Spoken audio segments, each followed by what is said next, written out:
வணக்கம். மங்கையர் சோலை நிகழ்ச்சிக்கு மீண்டும் வரவேற்கின்றோம். வரலாறு என்பது வந்து போனவர்களுடைய கணக்கல்ல, தந்து போனவர்களுடைய கணக்கு. அதுதான் வரலாறு.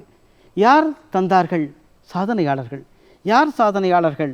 குறிப்பாக மங்கையர் சோலையில் மகளிர் அனைவரும் சாதனையாளர்கள். இன்றைய மங்கையர் சோலையில் நாம் நேற்றைய பதிவை மீண்டும் நினைவூட்டுகின்றோம்.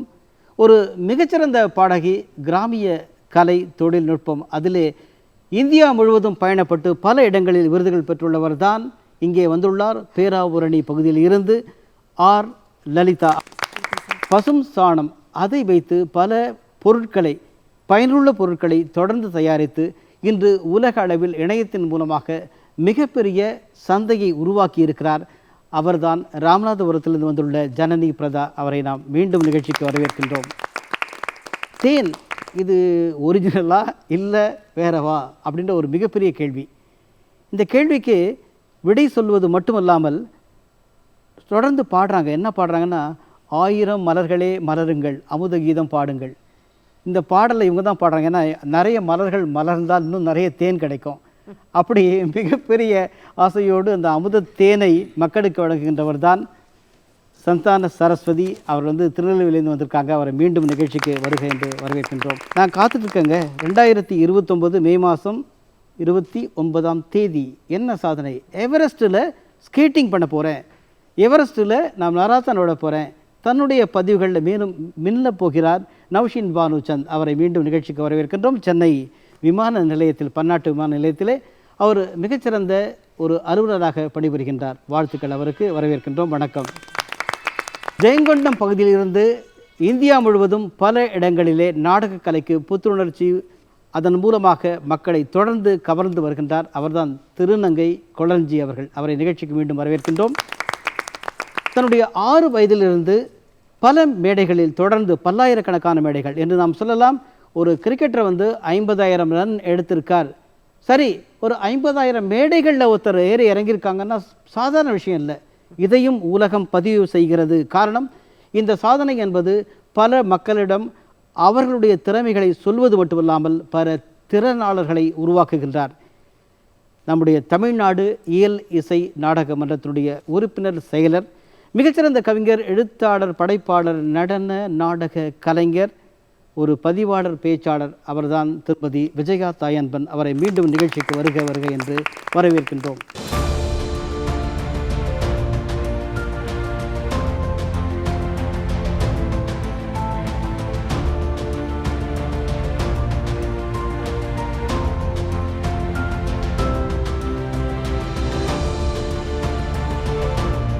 ஐர மீனும் ஆர மீனும் அம்புட்டு தான் அப்பனுக்கு, வாழை மீனும் வேளை மீனும் அம்புட்டு தான் அப்பனுக்கு, 1000 மீன் எடுத்து பிரித்து பார்த்தேன், அதில் 6 எடுத்து ஐரூறு சந்தையிலே சேர்த்தேன் அப்படின்னு ஒரு மீனவர் பாடல் இருக்கான். இந்த பாடலை யாருங்க எழுதினாங்க? இந்த கேள்வி நமக்கு ரொம்ப நாளாக இருக்குது. இப்படிப்பட்ட பாடல்களை நம்ம கேட்டுகிட்டே இருக்கோம். யார் எழுதினாங்க? இதில் லலிதாட்டே கேட்கலாமா? இப்படிப்பட்ட பாடலாம் எப்படிங்க வந்ததுங்க?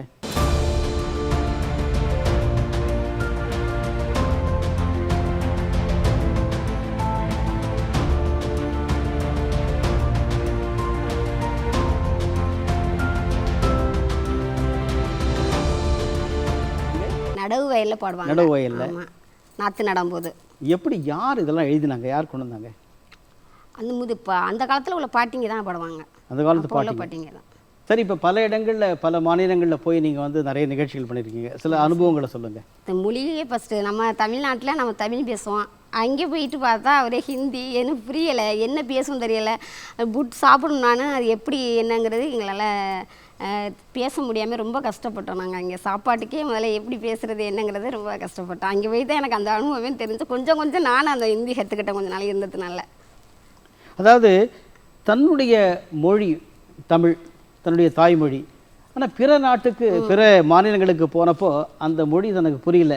இப்படி சொல்கிறாங்க இல்லையா? நம்ம நினைக்கலாம், சரி அந்த மொழி புரியலையே. ஆனால் பாருங்கள், நம்முடைய தாய்மொழி தமிழில் அத்தனை அந்த மக்கள்கிட்ட, அவங்களுக்கு கண்டிப்பாக தமிழ் புரிய வாய்ப்பு இல்லை, ஏன்னா வேறு மாநிலங்கள். ஆனால் அந்த மக்கள்கிட்ட மிகப்பெரிய கரவொலி வாங்கிட்டு வந்திருக்காங்க லலிதா அப்படின்னுச்சு. பாராட்டுக்கள். அவங்களுடைய திறமையும் வாழ்த்தும் தான். பல விருதுகள், மாவட்ட அளவிலும் சரி, பல விருதுகளை நீங்கள் ஏற்கனவே பெற்றிருக்கீங்க இல்லையா? இப்போது ஒரு செய்தினா, நீங்கள் சொன்னீங்க எனக்கு அப்பா அம்மா நாட்டுப்புற கலைஞர் இல்லை அப்படின்ட்டு. இதில் 2 விஷயத்தை நான் உங்ககிட்ட பார்க்குறேன். ஒன்று என்ன, எங்கள் அம்மா அப்பா நாட்டுப்புற கலைஞர் இல்லை, நான் வந்து இந்த துறைக்கு வந்திருக்கேன்னு. 2வது என்னென்னா, ஆர்வமாக வராங்க பிள்ளைகள் இல்லம் தேடி கல்வியில், அவங்களுக்கு சொல்லித்தரேன் அப்படின்னு. இப்போது ஒரு செய்தி, அவங்க நாட்டுப்புற கலைகளாக தன்னுடைய தாத்தாவோ பாட்டி இல்லைன்னா கூட நம்ம அதை கற்றுக்கிட்டு நல்லா வர முடியுன்றதுக்கு ஒரு உதாரணம். நீங்கள் அதுக்காக பாராட்டுகின்றோம் உங்களை கண்டிப்பாக. இருந்தாலும் எனக்கு ஒரே ஒரு இது என்ன மேடம், அன்றைக்கி இப்போ இவங்களை வந்து இந்த தொட்டிலில் தாளாட்டும் போது பாடியிருப்பாங்க, மாமன் அடித்தாலோ மல்லிகைப்பூ செண்டாலே, அண்ணன் அடித்தானா ஆவாரம்பூ கம்பாலே, பாட்டி அடித்தாலோ பால்வடியும் கொம்பாலே அப்படின்னு சொல்லிட்டு அந்த பாடல் ஆறாரோ ஆறீரோ பாடியிருப்பாங்க. அப்படி நீங்கள் ஆறாரோ பாடிய பாடல். சந்தன தொட்டியில தாளாட்ட முடியல, வெள்ளி சாங்கு செஞ்சு பால் ஊட்ட முடியல, ஓலை குடிசைதாண்டா ஒரு முழம் பாயுதாண்டா, ஓலை குடிசைதாண்டா ஒரு முழம் பாயுதாண்டா, கூழு கஞ்ச கொடுத்து வளர்த்தேனே என் மகனே, கூழு கஞ்ச கொடுத்து வளர்த்தேனே என் மகனே, ஆரிராரோ ஆரிராரிராரிராரி ஆரிராரோ ஆரிராரிராரிராரி ஆரிராரோ. சூப்பர், ரொம்ப நல்ல ஒரு குரல் வளம், அதில் தொன்மையின் இனிமை, இதை இவங்ககிட்ட நம்ம பார்க்குறோம். இது மட்டும் இல்லாமல் இப்போ மகிழ்ந்து நிறைய பாடல்களை பற்றி தொடர்ந்து சொல்கிறோம். ஆரோரோ பாட்டுகளும் சரி, தாலாட்டு பாடல், காடல் பாடல், அது தவிர ஒவ்வொரு பாடல், கும்மி பாட்டு, குலவை பாட்டு எல்லாம் நிறைய. ஆனால் ஒப்பாரி பாடல்கள் அப்படின்னு உடனே எனக்கு வந்து அதில் அந்தளவுக்கு அப்படின்ற மாதிரி இப்படி சொல்கிற மாதிரியே ஒரு சிரிப்பு வருது. சிரிச்சுக்கிட்டே அந்த ஒப்பாரி பாடலை பற்றி சொல்கிறீங்க. மிகச்சிறந்த கிராமிய கலைஞர்களை இன்றைக்கி உலக அறிய செய்கின்ற பணிகளில் நீங்கள் பல ஆண்டுகள் தொடர்ந்து மிகச்சிறப்பாக வழிநடத்தி செல்றீங்க. இவங்களை பார்க்கின்ற போது உங்களுடைய எண்ண ஓட்டம்? ரொம்ப ரொம்ப மகிழ்ச்சியாக இருக்குது.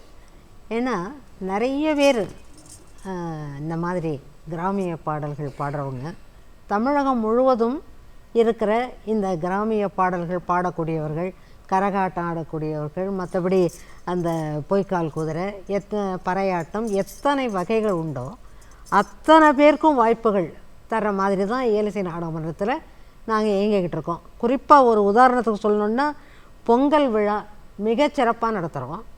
சென்னையில் நடத்துறது மட்டும் இல்லை, சென்னையில் நாங்கள் நிறைய இடங்களில் நடத்துகிறோம். வெளி மாவட்டங்களில் ஒவ்வொரு மாவட்டத்துலேயும் 7 மண்டலம் 8 மண்டலம்னா அதில் உள்ள ஒவ்வொரு மாவட்டத்தில் அங்கே உள்ள கலைஞர்கள் பல்வேறு, அந்த ஃபோக்கிலேயே நிறைய வெரைட்டி இருக்குது. அந்த கலைஞர்கள் அத்தனை பேரும் பங்கு கொள்கிற விதத்தில், பயன்பெறுற விதத்தில் நாங்கள் அதை ஆர்கனைஸ் பண்ணி நடத்திக்கிட்டு இருக்கோம். அதாவது லலிதாவை பற்றி சொல்கிறேன். அந்தளவுக்கு நான் வந்து ரொம்ப பெரிய அளவு படிக்கலைங்க. ஆனால் எனக்கு தமிழ் உச்சரிப்பு, ஒரு லகரம் லகரம் ழகரம் அத்தனையும் வந்து அது மாதிரி நகரம் நகரம் அத்தனை உச்சரிப்பு எனக்கு மிக தெளிவாக வரும் அப்படின்ட்டு தன்னுடைய கிராமிய பாடல்களில், அந்த சில சமயத்தில் பார்த்திங்கன்னா அந்த கிராமிய பாடல்களில் சில தொக்கி நிற்கும். அதாவது சில வார்த்தைகளை வந்து மடக்கி சுருக்கி போடுவாங்க. காரணம் அது ஒரு அழகு. அதில் ரொம்ப சிறப்பாக வெளியிடுறாங்க. உங்களை பற்றி ஒரு அருமையான கவிஞாயிரு தாராபாரதியினுடைய வரிகளில் உங்களை பாராட்டணும்னா, செவ்வானம் உனைக்கண்டு விழிக்குமே அந்த செவ்வாயில் உன் தமிழை படிக்குமேன்னு சொல்லிட்டு இவங்களை நம்ம பாராட்டி, அத்தனை பேரும் பாராட்டி மகிழ்கின்றோம். மாட்டு சாணத்தில் மிகச்சிறந்த பொருட்களை பண்ணுறாங்க. நீங்கள் தாமிரபரணி போயிட்டு நீங்கள் அங்கே நம்ம தேனீ வளர்ப்பாளர் பார்ப்பதற்கு முன்னால் இவங்களை பாருங்கள் அப்படின்னு உடனே ஒரு ஆர்வத்தோடு ராமநாதபுரம் போனோம். ராமநாதபுரம் போன உடனே ஜனனி பற்றி கேட்ட உடனே அத்தனை பேரும் என்னென்னா, எங்களுடைய வாழ்க்கையில் மிக புனிதமான பொருட்கள் எங்கள் இல்லத்தை அலங்கரிக்கிறதுனா அது ஜனனி தரதா, ஜனனி பிரதா.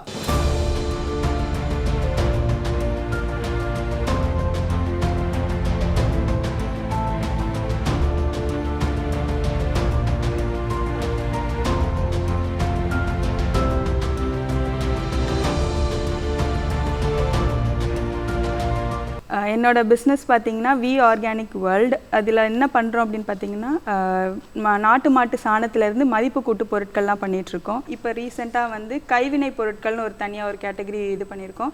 அதில் வந்து இந்த மாதிரி பென் ஸ்டாண்ட், இந்த மாதிரி மொபைல் ஸ்டாண்டெல்லாம் பண்ணிகிட்ருக்கோம். இது மட்டும் இல்லாமல் நம்ம அதாவது செவட்டில் மாட்டுற மாதிரி ஹேங்கிங்ஸ் எல்லாமே ரெடி பண்ணிட்டு, தோரணங்கள். மொபைல் ஸ்டாண்ட் வந்து முழுவதுமே சாணத்தால் சாணத்தால் மட்டுமே தயாரிக்கப்பட்டது. செய்யப்பட்டது மேல சார். வந்து சில கலரிங் நம்ம ஆமா டிசைன் மட்டும் நம்ம கொடுத்துருக்கோம் சார். அப்படியா? ஆனா இதனுடைய காஸ்டிங் இப்போ வந்து நான் சொன்ன மற்ற இதெல்லாம் வந்து காஸ்ட் குறைவா இருக்கும், ஆனா இந்த மொபைல் ஸ்டாண்டு வந்து காஸ்ட் அதிகமாகுமா அப்படின்ற ஒரு எண்ணம் ஏற்படலாம். கண்டிப்பா சார். நாங்க காஸ்டிங் எப்படி பண்ணியிருக்கோம், எங்களோட ரொம்ப பேசிக்கான ஃபர்ஸ்ட் எய்ம் என்னன்னு பார்த்தீங்கன்னா, ஒரு குவாலிட்டி ப்ராடக்ட் எல்லாரும் வாங்கக்கூடிய ஒரு விலை, ஒரு நியாயமான விலையில கொடுக்கணும் அப்படின்றத எங்களோட மெயின் மோட்டோவாகவே இருந்தது. இப்போ கம்ப்யூட்டர் சாம்பிராணி நீங்கள் கெமிக்கல் கலந்த சாம்பிராணிகள் நிறைய இருக்குது, கரித்தூள் வச்சு செஞ்சுருப்பாங்க. எங்ககிட்ட எந்த வித கெமிக்கலும் இல்லாமல் நாட்டு மாட்டு சாணத்தில் கம்ப்ளீட்டாக செய்யப்பட்டது. அதை பார்த்தீங்கன்னா அதே 30 ரூபாய்க்கு தான் நாங்களும் கொடுக்குறோம். பாராட்டுகள் கண்டிப்பா. ஏன்னா இதெல்லாம் வந்து ஒரு சென்று சேர வேண்டிய மிகச்சிறந்த செய்தி. நான் கூட சேர்த்து சொல்லுவேன், இந்த மொபைல் ஸ்டாண்டில் நீங்கள் மொபைலில் வச்சா இது மொபைல் ஸ்டாண்ட் எவ்வளோன்னு கொடுப்பீங்க? இது வந்து 250. மொபைல் ஃபோன்ஸ்லேயே பார்த்தீங்கன்னா நம்மளுக்கு கவுடங்கோட சிப்ஸ்லாம் ரெடி பண்ணுறாங்கல்ல, எலக்ட்ரானிக் சிப்ஸ் எல்லாம், அந்த மாதிரி கவுடங் சிப்னே ரெடி பண்ணி நம்ம மொபைலில் அட்டாச் பண்ணியே தராங்க. ரீசெண்ட் டெக்னாலஜி நம்ம கவர்மெண்ட்லேருந்து இந்த கோபர் இதுன்னு சொல்லி தனியாக இதுக்குன்னு ஒரு மினிஸ்ட்ரியே இருக்குது ஆக்சுவலாக. அந்த மொபைல் சிப் வந்து பார்த்திங்கன்னா அந்த யூவி ரேஸ் இதை வந்து அப்சர்வ் பண்ணிடுது. ஸோ இந்த சிப் வந்து எல்லா மொபைல்ஸ்லையுமே கொண்டு வரணும் அப்படின்றத வந்து இப்போ கவர்மெண்ட் வந்து எடுத்து அவேர்னஸ் கொடுத்துக்கிட்டு இருக்காங்க நிறைய பேருக்கு. சூப்பர். அதாவது அதனால தாங்க உங்களுக்கு வந்து பிடெக்ல கோல்டு மெடல் தங்க விருது கொடுத்துருக்காங்க. பாராட்டுகள். ஏன்னா இன்னைக்கு என்னால் போய் படிச்சுட்டு வெளிநாட்டில் என்னென்ன வேலை வாய்ப்புகள் கிடைக்கும் அப்படின்ற ஒரு கனவுகளோடு மிதக்கின்ற இளைஞர்களுக்கு மிகப்பெரிய ஒரு பதிலாகத்தான் ஜனனி பிரதாவுடைய வாழ்க்கையும் அவருடைய பணிகளும் இருக்குது. இப்போது எங்களுடைய இது என்னன்னா, அடுத்த தலைமுறை உங்களுக்கு ஜூனியர்ஸ் இவங்க கிட்ட வந்து இந்த செய்திகள் போய் சேர வேண்டும். அதுக்காக நீங்கள் ஏதாவது செய்கிறீங்களாமா? கண்டிப்பாக சார், பண்ணிகிட்ருக்கோம், ஆல்ரெடி பண்ணிகிட்ருக்கோம். அதாவது ரூரல் விமனுக்கு வந்து நாங்கள் ஒரு வேலை வாய்ப்பாகவே வந்து இதை பற்றின ட்ரைனிங்ஸ் எல்லாமே இது வரைக்கும் பார்த்திங்கன்னா 100 பெண்களுக்கு வந்து நாங்கள் ட்ரைனிங் கொடுத்துட்ருக்கோம். அதில் வந்து பார்த்திங்கன்னா கிட்டத்தட்ட 25 பேர் இதை ஒரு தொழிலாகவே எடுத்து செய்ய ஆரம்பிச்சிருக்காங்க. இப்போ வளர்ந்து வர ஜென்ரேஷன் ஸ்டூடெண்ட் மத்தியில் வந்து ஒரு ஆண்டர்ப்ரனர்ஷிப் எப்படி பண்ணணுன்றதை வந்து காலேஜஸ்க்கும் போய் நாங்கள் செமினார்ஸ், ஒர்க் ஷாப்ஸ் இந்த மாதிரி அது மாதிரி கண்டக்ட் பண்ணிகிட்ருக்கோம். இப்போ இது தவிர மற்ற பொருட்கள் நம்ம வந்து கழிவுப் பொருட்கள்னு சொல்கிறாங்க இல்லையா, அதுலேருந்து நிறைய கொண்டு வர முடியும், ப்ராடக்ட்ஸ் கொண்டு வர முடியும் அப்படின்றதுக்கு முன்னுதாரணமாக நீங்கள் சொல்கிறீங்க. இப்போது உங்களை சார்ந்து நீங்கள் இந்த மாதிரியான ஒரு திட்டத்தை நான் கொண்டு வந்திருக்கேன் அப்படின்னுச்சு ஒரு எதிர்பார்ப்புகள் இருக்கலாம். தன்னுடைய லைஃப்லேயும் நிறைய எதிர்பார்ப்புகள் இருக்கலாம். எங்கே எதிர்பார்ப்போம்னா நம்ம வந்து அரசுக்கிட்ட என்ன எதிர்பார்ப்போம், நீங்கள் அரசுக்கிட்ட என்ன எதிர்பார்க்குறீங்க? நம்முடைய government of Tamil Nadu or Indian government என்ன எதிர்பார்க்குறீங்க? நம்ம சென்ட்ரல் கவர்மெண்ட்டில் 2 இயர்ஸ் பேக் பார்த்திங்கன்னா இந்த கார்த்திகை தீபத்துக்கு வந்து கோபர் தியாஸ் வந்து நிறைய ஏற்றுங்க, மண் அகல் விளக்குகள் இல்லாமல் கோபர் தியாஸ் நிறைய ஏற்றுங்கன்னு சொல்லி சென்ட்ரல் கவர்மெண்ட்லன்னு சொல்லியிருந்தாங்க. இதை வந்து நம்ம ஊரில் இன்னும் நிறைய பேருக்கு தெரியல. ஸோ இதோட அவேர்னஸ் இன்னும் நிறைய கிரியேட் பண்ணணும் அப்படின்றது தான் என்னோட வேண்டுகோள். மேடம் உங்களுடைய பார்வை இல்லை, அதுக்காக ஏதாவது கவர்மெண்ட் அப்ரோச் பண்ணீங்களா இது வரைக்கும்? பண்ணியிருக்கோம் மேம். அதாவது மகளிர் சுய தொழில் குரூப், சுய உதவிக்குழு இருக்காங்களா, அவங்க மூலமாக தான் நாங்கள் அந்த 100 பேருக்கு ட்ரைனிங் கொடுத்துருந்தோம்னு சொன்னால அவங்க மூலமாக தான் நாங்கள் இந்த ட்ரைனிங். சுய உதவி குழுக்கள் மூலமாக நிறைய கண்காட்சிகள் நிறைய நடத்தப்படுது வருஷம். அதில் பங்கு பெற்றிருக்கிறீங்க? பங்கு பெற்று இப்போ ரீசெண்டாக நவராத்திரி ஸ்டேட் லெவல் எக்ஸிபிஷனில் நாங்கள் எங்கள் ராமநாதபுரம் சார்பாக நாங்கள் எங்களோட ப்ராடக்ட்ஸ் எல்லாமே வந்து எக்ஸிபிட் பண்ணோம். குட். எல்லோரும் எல்லாமும் பெற வேண்டும், இங்கு இல்லாமை இல்லாத நிலை வேண்டும். அப்புறம் வல்லான் பொருள் குவிக்கும், அதாவது அந்த வலிமையானவன் மட்டும்தான் பொருள் சேர்க்கலாம். வல்லான் பொருள் குவிக்கும் தனியுடைமை நீங்கி வர வேண்டும் திருநாட்டில் பொது உடைமை. அப்படி எல்லாருக்குமே எல்லா பொருட்களும் போய் சேரணும் அப்படின்ற ஒரு எண்ண ஓட்டத்திலையும் ஜனனி பிரதாபனுடைய வாழ்க்கை மிகப்பெரிய பிரகாசம் உள்ள வெற்றிகரமாக, பிரகாசம்னு சொன்ன காரணம் என்னன்னா ஒளியேந்திய அந்த தீபத்தை வழங்குகிறார்கள். அதனால் ஒளி புரிந்திய வாழ்க்கை உங்களுக்கும் உங்ககிட்ட இந்த சிறப்பான தொழில் முனைவர்கள் அத்தனை பேருக்கும் பெற வேண்டும் என்று வாழ்த்துகின்றோம். அவங்களுடைய இதுவே V organic. So V for victory. கண்டிப்பா. All the best. தேங்க்யூ. மலர்கள்லேருந்து அப்படின்னு சொல்லியிருக்காங்க. ஆனால் தேனீக்களுடைய காலம் என்பது 35 மில்லியன் வருடங்கள். 35 மில்லியன் வருடங்களாக இந்த தேனீ மனிதர்களுக்காகவும் இயற்கைக்காகவும் உதவுகிறது. இயற்கைனா மகரந்த சேர்க்கை, மனிதர்களுக்குன்னா தேன் உணவாக மருந்தாக. அப்படிப்பட்ட ஒரு அருமையான ஒரு பணியில் என்று நம்ம ஏற்கனவே சொல்லிட்டேன், தாமிரபரணி வந்துட்டோம். தாமிரபரணி பக்கத்தில் திருநெல்வேலியில் ரொம்ப அழகாக சந்தான சரஸ்வதி அவர்கள்.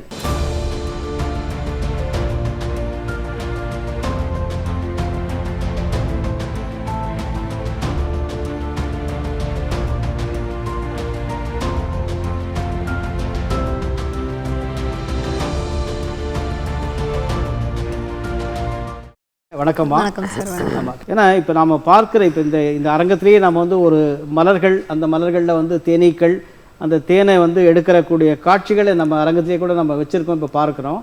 இந்த தேனீக்கள் பார்த்திங்கன்னா இது நம்ம கிராமங்களில் குறிப்பாக வயல் அந்த இடங்களில் இருக்கிற தேனீக்கள். இது வந்து மலை பிரதேசத்தில் இருக்கலாம். ஆனால் எந்த மாதிரியான தேனீக்கள்கிட்ட நாம் எப்படி செய்யணும், அதாவது நான் சொன்ன அந்த இப்போ வகைகள் இருக்கு இல்லையா, அது எது நமக்கு வெற்றிகரமாக இருக்கும் அப்படின்னு சொன்ன அந்த 5 ரகத்தில் நம்ம பெட்டி முறைகளில் வளர்க்கக்கூடிய ஒரே ரகம் வந்து அடுக்கு தேனி தான். ஏன்னா இந்த ரக தேனீக்கள் தான் இருட்டில் கூடு கட்டும், அடுக்கடுக்காக கூடு கட்டும். அப்போ நீங்கள் ஒரு பெட்டியில் கொண்டு வைக்கும் போது அதுக்கு இருட்டு கிடைக்கும். அதுக்கு தேவையான பூக்கள் இருக்கிற தேன் கிடைக்கிற பூக்கள் இருக்கிற ஏரியாவில் கொண்டு வச்சிட்டோம்னா அதோட உணவு கிடைக்கி, அதோட ஷெல்டர் கிடைக்கி நம்ம பாதுகாப்பாக இருக்கும் அப்படிங்கிற மாதிரி அது இருக்கும். மலை தேனி, கொம்பு தேனி இதெல்லாம் வந்து பெட்டிகளில் தங்காது. அது மரத்து மேலே கூடுகட்ட ஆசைப்படும், வெளிச்சத்தை விரும்பும். அதை நம்ம வளர்க்க முடியாது. இப்போ என்ன மாதிரி ஏரியாவில் தேனி பெட்டி கொண்டு வைக்கலாம்னா பூக்கள் இருக்கிற ஏரியா. நீங்கள் என்ன விஷம் உள்ள ஒரு பூக்கிட்ட கொண்டு வச்சாலும் தேனீக்கள் அதில் போய் தேனி எடுக்காது. விஷம் இருக்குன்னு அதுக்கு தெரியும் இயற்கையாகவே. ஸோ உங்களுக்கு மருந்தடிக்காத ஒரு ஆர்கானிக் ஃபார்மிங் பண்ணியிருக்கவங்க தோட்டம்னா நீங்கள் தாராளமாக கொண்டு வைக்கலாம். இந்த தேனீக்களோட எதிரின்னு பார்த்தீங்கன்னா கடந்தைன்னு சொல்லுவாங்க, ஒரு வண்டு, ஓணான், எறும்பு முதல்ல ஏறும். எறும்பு ஏறதுக்கு நம்ம ஒரு ஸ்டாண்டு மேலே தான் தேன் பெட்டி வச்சுருப்போம். அந்த ஸ்டாண்டில் வந்து கிரீஸ் தடவிடுவோம். கிரீஸ் தடவும் போது எறும்பு அது மேலே ஏற முடியாது, தண்ணியும் நம்ம வைக்கலாம். அப்புறம் பார்த்திங்கன்னா ஓணான் வரும், பள்ளி வரும். இதுக்கெல்லாம் என்ன பண்ணுவோன்னா ஒரு தகரத்தை வச்சு அதுக்கு மேலே தேன் பெட்டி வைப்போம். இந்த ஓணான் ஃபஸ்ட்டு ஜம்ப் பண்ணும்போது தகரம் மேலே தான் குதிக்கும். அந்த தகரம் ஆடும்போது அது பயந்து போய் இறங்கி போயிடும். இது ஒரு ஸ்ட்ராட்டஜி. அப்புறம் பார்த்திங்கன்னா கடந்தை. இந்த கடந்தைக்கு வந்து ரொம்ப மாற்று வழி இல்லை. இது ஒரு மாமிச உண்ணி, தேனீக்களை பிடிச்சி சாப்பிடும். ரொம்ப கடந்தை வந்து எங்கே இருக்குன்னா வயல்வெளியில் ரொம்ப இருக்காது. ஒரு தோட்டம் இருக்குது, அது காடு சார்ந்த இடத்துல இருக்குன்னா அங்கே இருக்கும் அந்த கடந்தை. இந்த கடந்தையை விரட்டுறதுக்கு நம்ம என்ன சொல்லணும், ககண்டு அப்படின்னு சொல்லுவோம். அதுக்கு இன்னொரு பேர். மஞ்சளில் வந்து முதுகில் வந்து மஞ்சள் நிறத்தோடு இருக்கும் அந்த வண்டு. இது மாமிச உண்ணி, அதனால தேனீக்களை பிடிச்சி சாப்பிட வரும். இதை நம்ம விரட்டுறதுக்கு வந்து நம்மளுடைய மாமிசம், சிக்கன் ஏதாவது ஒன்று வந்து எறும்பு பொடி கலந்து தண்ணியில் போட்டு அந்த பெட்டிக்கு கீழே வச்சுருவோம். அப்போ இது வரும்போது முதல்ல அதோட பார்வை வந்து கீழே இருக்க மாமிசத்துக்கு தான் போகும். அந்த மாமிசத்தை சாப்பிட்டுச்சுன்னா கண்டிப்பாக எறும்பு பொடி இருக்குது, அந்த கடந்தை வந்து இறந்துடும். இங்கே வந்து வேண்டாம், இங்கே போனால் கடந்தை இறக்குதுன்னு அந்த கூட்டம் வந்து அந்த சைடு வராது. இப்படி தான் அந்த கடந்தையை கண்ட்ரோல் பண்ணிக்கிட்டு இருக்கோம். எனக்கு என்ன இப்போ தோணுதுன்னா, அந்த தேனை பற்றி கேட்குறதோ தேனியை பற்றி கேட்குறதோ கூட மறந்து போச்சு. எனக்கு எப்படி இவ்வளோ விஷயத்தை நீங்கள் வந்து 2 ஆண்டுகளுக்குள்ளே நீங்கள் பிடிச்சிருக்கீங்க. எனக்கு இந்த பேக்ரவுண்ட் தெரிஞ்சாகணும், எப்படி நீங்கள் இந்த அளவுக்கு விஷயம் வச்சு கொண்டு வந்திருக்கீங்க அப்படின்னு. எந்த ஒரு விஷயத்த வந்து நம்ம வந்து ஒரு அன்போட எனக்கு வேணும்னு ஒரு பிரியத்தோடு செய்கிறோமோ கண்டிப்பாக அதிலேருந்து நம்ம இது ஒரு தொழிலாக நம்ம பண்ணல. இது எனக்கான ஒரு லவ்வபிள், ஒரு பேஷன், எனக்கு பிடிக்கும். அந்த மாதிரி அதுக்கான தகவல் வந்து படிக்க உங்களுக்கு இன்னும் வேணும்னு தான் தோணும். இப்போ தேனி ஒவ்வொரு முறை எனக்கு கொட்டும் போது கை வீங்கும், முகம் வீங்கும், எல்லா சைடுமே வீங்கும். அப்போ வந்து யாராவது வந்து பார்க்கும்போது இப்படி கொட்டு வாங்கி நீ இந்த தொழில் பண்ணணுமா அப்படின்னு கேட்கும் போது எனக்கு உண்டான ஒரு பண்ணணும், கண்டிப்பாக பண்ணணும். எனக்கு இதில் ஒரு லவ், எனக்கு தேனீகள் மேலே லவ். ஒரு நஞ்சிலா ஒரு உணவை வந்து நான் எத்தனையோ பேருடைய தேடலை நான் தீர்த்திருக்கிறேன். நான் 60 வயசு ஆகுது, 70 வயசு ஆகுது, சுத்தமான தேனை நான் சாப்பிட்டதில்லை அப்படின்னு தேடுறவங்களோட தேடல் எங்களுடைய தேனில் வந்து நிறைவடைஞ்சுது. இது எனக்கு ரொம்ப ஒரு சந்தோஷம். 60 வருஷமாக காத்திருந்த ஒருத்தங்களுக்கு நான் அந்த உண்மையான சுவையை காட்டிட்டேன் அப்படின்னு. இதுக்காகவே தேனீக்கள் கொட்டும் போது இன்றைக்கி 5 தேனீட்டை கொட்டுவாங்க, நாளைக்கு 10 தேனீட்டை கொட்டுவாங்கன்னு நினைப்பேன். ஏன்னா கொட்ட தான் என்னோட உடம்பு வந்து இந்த விஷத்தை ஏற்றுட்டு என்னோட உடம்பு அதுக்கு பழகும். தேனி வந்து இவங்களை கொட்டிச்சுன்னா தேனிக்கு தான் வலிக்கும்னு நினைக்கிறேன். ஆமாங்க, தேனி கொட்டிச்சுன்னா தேனி இறந்துரும். ஸோ அதனால எவ்வளோ தூரம் கொட்டு வாங்காமல் தேன் எடுக்க முடியுமோ தேன் எடுப்பேன். ஒரு தேனி நம்மளை கொட்டிருச்சுன்னா அந்த கொடுக்கு வந்து நம்ம உடம்புலேயே மாட்டிக்கிடும், அந்த தேனி வந்து இறந்துரும். நம்ம கொட்டு வாங்கினா தழும்பு விழும், தழும்பு மறைக்க தேனை நல்லா தடவிட்டோம்னா தழும்பு போயிடும். பாராட்டு பகிர்ந்த போது இப்போ நீங்கள் சில தேன் எல்லாம் உங்கள் பக்கத்துலேயே வச்சுருக்கீங்க இல்லையா, இது என்ன ப்ராடக்ட்ஸ் இதெல்லாம்? ஏன்னா வித்தியாசம் இன்னொன்று விதவிதமாக இருக்குது. இப்போ இதிலே பார்த்தீங்கன்னா 3 வெரைட்டிஸ் வச்சுருக்கோம். நம்ம பண்ணையிலேருந்து எடுத்தது வந்து 2 விதமான தேன், பன்மலர் தேன், முருங்கைத்தேன். பன்மலர் தேன்னா எல்லா பூக்களும் இருக்கிற தோட்டங்களில் ஒரு தேனி பெட்டியை கொண்டு வச்சோன்னா கையில் எடுத்துக்காம இதுதான் பன்மலர் தேன். எல்லா பூக்களும் இருக்கிற தோட்டங்களில் ஒரு தேன் பெட்டியை கொண்டு வச்சிட்டோன்னா இந்த தேனீக்கள் வந்து எல்லா பூக்கள்லேருந்து தேன் கலெக்ட் பண்ணும். அப்போ இந்த தேன் வந்து பன் மலர் தேனுன்னு சொல்லுவோம், மல்டி ஃப்ளவர் ஹனி. இதே எங்களுடைய மாவட்டம் திருநெல்வேலி, பக்கத்தில் தூத்துக்குடி மாவட்டம், இங்கே ஃபுல்லாக முருங்கை சாகுபடி பண்ணியிருப்பாங்க. அப்படி முருங்கை சாகுபடி பண்ணும்போது அப்போ அந்த மாதிரி தோட்டங்களில் கொண்டு நான் வச்சிட்டேன்னா அங்கேருந்து தேனீக்கள் எடுக்கிற தேன் முருங்கை தேன். நீங்கள் டேஸ்ட் பண்ணும் போதே கண்டுபிடிச்சிடலாம், இதுக்கும் கலர் வித்தியாசம் இருக்கும், டேஸ்ட் வித்தியாசம் இருக்கும், எல்லாமே வித்தியாசம் இருக்கும். அதுக்கடுத்து என்ன அதை கையில்? இது வந்து கொம்பு தேன். இது நம்ம பண்ணையிலேருந்து எடுக்கிறது கிடையாது, இது கொம்பு தேனீக்கூடு. இது வந்து மரத்தில் சின்ன சைஸாக எல்லாருமே பார்த்துருப்போம், சின்ன சைஸ் கூடாக கட்டியிருக்கும். இது கொம்புக்கு மேலே மட்டும் தான் தேன் வைப்போம், அதனால இதுக்கு பேர் கொம்பு தேன். இது வந்து காட்டு தேன் தான், இதை நம்ம காட்டுக்கு போய் கலெக்ட் பண்ணி நம்ம புழிஞ்சு எடுக்கிறது, இது கொம்பு தேன். இந்த 3 வெரைட்டிஸ் ஆஃப் ஹனி இப்போ நம்ம வச்சுருக்கிறோம். இன்னும் ஃப்யூச்சரில் வேம்பு தேன், நாவல் தேன் எல்லா வெரைட்டிஸுமே எடுக்கிறதுக்கு யூனிட்டை பெருசு பண்ணிக்கிட்டு இருக்கோம். தேனுங்கிறது இட்ஸ் நியூஸ். அந்த முருங்கை, அந்த பூக்கள், இந்த வெள்ளை பூக்கள் அதுலேருந்து எடுக்கிறது முருங்கை தேன். இல்லை, பொதுவாக நம்மகிட்ட ஒரு கேள்வி இருக்கும், என்னென்னா நம்ம இன்றைக்கி சந்தையில் போயிட்டு தேன் பாட்டில் அல்லது வாங்குகிறோம் இல்லைங்களா, 100 கிராம் அந்த மாதிரி தானே. இப்போது இது சுத்தமான உண்மையான தேனா அப்படின்னு எப்படி கண்டுபிடிக்கிறது? தேனை வந்து ஒரு ட்ராப் எடுத்து தட்டில் வச்சுட்டு வெந்நீர் ஊற்றி தட்டில் கொஞ்சம் சைடில் ஊற்றி, தேன் மேலே ஊற்ற வேணால் சைடில் ஊற்றி தட்டை இப்படி ஆட்டணும். ஆட்டும் போது அதில் கூடு அந்த ஒரு மாதிரி ஒரு டிசைன் தெரியும், ஒரு பேட்டர்ன். இந்த முறையிலையும் கண்டுபிடிக்கலாம். இதில் ஆனால் சிலவங்க சொல்கிறாங்க ஃபேக் தேனுமே இதில் பாஸ் ஆகுது மேம் அப்படின்னு. இல்லை, அந்த பேட்டர்ன் தெரிஞ்சால் உண்மையான தேன், பியூர்னு அர்த்தம். பியூர்னு அர்த்தம். இது வந்து என்னுடைய பசங்களுக்கு ஸ்கூலில் வந்து சொல்லி கொடுத்தது. என்னுடைய வாங்கின கஸ்டமர் ஒருத்தவங்க பசங்களுக்கும் ஸ்கூலில் சொல்லி கொடுத்தது. அவங்க எனக்கு ஃபோன் பண்ணி சொன்னாங்க, மேம் உங்கள் தேன் வந்து இதில் பாஸ் ஆயிடுச்சு அப்படின்னு. அப்புறம் இதை எடுத்து நான் சோஷியல் மீடியாவில் போட்டேன். எனக்கு கிட்டத்தட்ட ஒரு 4.4 மில்லியன் வியூஸ் போச்சு அந்த ஒரு வீடியோ. இதுவுமே ஆனால் சில ஃபேக் தேனுமே அதில் பாஸ் ஆகுதுங்க. உண்மையாக தேனை கண்டுபிடிக்கிற முறை வந்து லேப் டெஸ்ட்டு தான். லேபில் கொடுத்தா மட்டும்தான் உங்களுக்கு உண்மையான தேன் இல்லையா. இன்னொன்று ருசி. நம்ம என்னுடைய குழந்தைக்கு நான் குழந்தையிலேருந்தே உண்மையான தேனை கொடுத்துட்டேன்னா ஒரு வருஷம் ஒரு பாட்டில் நான் ஒரு நாள் கொடுத்தா ஒரு பாட்டில் காலியாகிற வரைக்கும் இதான் உண்மையான ஹனின்னு டேஸ்ட் பண்ண கொடுத்துட்டேன். நீங்கள் எவ்வளோ வருஷம் கழித்து ஒரு தேனை கொடுத்தாலும் அது கண்டுபிடிச்சிடும், நம்மளோட நாக்கு தான் கண்டுபிடிக்கும். அவருடைய பாராட்டுக்களுக்கு அதுக்கு அலங்காரம் அணி சேர்க்கும் விதமாக நம்ம சிறப்பு விருந்தினர் திருமதி விஜயா தாயந்தன் அவர்கள் உங்களை எப்படி பாராட்டுறாங்கன்னு நான் கேட்கணும்னு ஆசைப்படுறேன். நீங்கள் வந்து தேனியை பற்றி சொல்கிற இந்த விஷயங்கள்லாம் கேட்கும்போது அந்த கொற்ற இது அதனுடைய வலி அதையும் மீறி எவ்வளவு பயனுள்ளதாக இந்த பணிகளை நீங்கள் பண்ணிகிட்ருக்கீங்க. அதுவும் ரொம்ப மனப்பூர்வமாக ரொம்ப மகிழ்ச்சியாக நீங்கள் இதை பண்ணிகிட்ருக்கீங்க. பொதுவாக குழந்தைங்களுக்கு இந்த டேப்லெட் எல்லாம் கொடுக்கும்போது கூட தேனில் குழைச்சி தேனில் இழைச்சி தான் கொடுப்போம் நாங்கள். ஆனால் அது ஒரு நல்ல சுத்தமான தேனாக இருக்கணும் குழந்தைங்களுக்கு கொடுக்குறதுங்கிற அந்த எண்ணத்தோடு இதை நீங்கள் பண்ணிகிட்ருக்கீங்க. உண்மையில் பெரிய பாராட்டுக்கள்மா உங்களுக்கு. நன்றி நன்றி.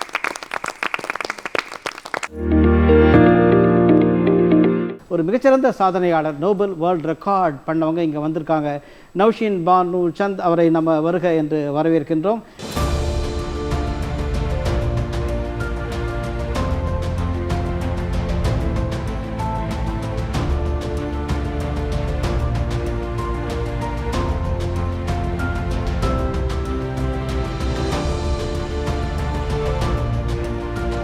இதுக்கான எண்ணம் எப்படி ஏற்பட்டது?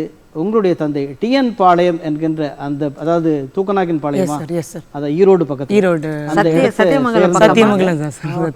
உங்களுடைய தந்தை தாய் அப்புறம் எப்படி இதுல நீங்க ஈடுபட்டீங்க? ஓகே, நான் அந்த 6 வயசுன்னு சொல்கிற போது நான் இங்கே வளரலைங்க. நான் வளர்ந்த இடம் பார்த்தீங்கன்னா ஒரு 15 வருஷத்துக்கு ஒரு 15 இயர்ஸ் மட்டும் நான் ஓமானில் வளர்ந்தேன், மஸ்கட்டுன்னு கேபிட்டல். அந்த சிட்டியில் வளர போது எனக்கு நான் ஒரு முஸ்லீம் பேக்ரவுண்ட்லேருந்து வந்திருக்கேங்க. அந்த டைமில் எனக்கு பர்தாங்கிறது அது ரொம்ப போட வேண்டிய இது இருந்துச்சு. எங்கள் அப்பா இதெல்லாம் பண்ணிவிட்டு நீ எப்படிம்மா இந்த மாதிரி ஓட்டம் எல்லாம் ஓடுறேன், உனக்கு கஷ்டமாக இருக்கும்ல அப்படிங்கிற போது நான் ஆமாப்பா, ஆனால் நீங்கள் போடணும்னு சொல்கிற போது அம்மா இல்லை அப்படி தான் வளர்த்தாங்க, நம்ம அப்படியே பண்ணிக்கலாம் அப்படின்னு நான் சொன்னேன். பட் எங்கள் அப்பா போக போக என்னோடய ஆர்வத்தை பார்த்து, இல்லை படிப்புலேயும் அதே ஆர்வம், இதே மாதிரி தான் ஸ்போர்ட்ஸ்லேயும் இருக்குது, நாம் இல்லை அவங்களுக்கு கொஞ்சம் ரிலாக்ஸேஷன் கொடுக்கலாம் அப்படின்னு சொல்கிற போது எங்கள் அப்பா அதோட பெனிஃபிட்ஸ் பார்க்க சரி இந்த பொண்ணு நல்லதாக பண்ணுறா, நம்ம விட்டு பார்க்கலாம் அப்படின்னு பார்க்குறபோது எங்கள் அம்மா அடிக்கடி இந்த வார்த்தை சொல்லுவாங்க, முடியாதது ஒரு சொல் தான், செயல் இல்லை, ஆகவெனில் தொடர்ந்து முயன்றால் எது வேணாலும் சாதிக்கலாம். ஸோ இது நான் கேட்க ஒருவேளை எங்கள் அம்மா சொல்கிறது அது அது நான் அச்சீவ்மெண்ட்ஸில் தெரியுதுங்களே, அப்போது நாம் நிறையாவே அச்சீவ் பண்ணலாங்கிறதுனால தான் இப்போது இந்த நோபல் 2 ரெக்கார்ட்ஸ் வாங்கியிருக்கேன். ஸோ மேபி பேரண்ட்ஸ் எனக்கு ரொம்ப சப்போர்ட்டிவாக இருந்திருக்காங்க. இந்த மாதிரி நிறைய பேரண்ட்ஸ் இருந்தாங்கன்னா டெஃபினெட்லி நிறைய குழந்தைங்க மேலே வருவாங்க. நான் அதனால தான் இந்த மேரத்தானே நிறைய கிட்ஸுக்கு டெடிகேட் பண்ணுறது தான் நான் நினைக்கிறேன். நிறைய என்ஜிஓஸ்லேயும் கனெக்டடாக இருக்கேன். அவங்களுக்கும் இந்த பரிசு அமௌண்ட்டை டெடிகேட் பண்ணணும்னு நினைக்கிறேன். இந்த மலைகளை பார்க்கின்ற போது ஒரு அருமையான வரிகள் சொல்லுவாங்க. என்னென்னா, அந்த உயர் பனியில் 5 புதையல்கள், இதான் வந்து இந்த மலைகளுடைய அடையாளம். உயர் பனியில் 5 புதையல்கள்.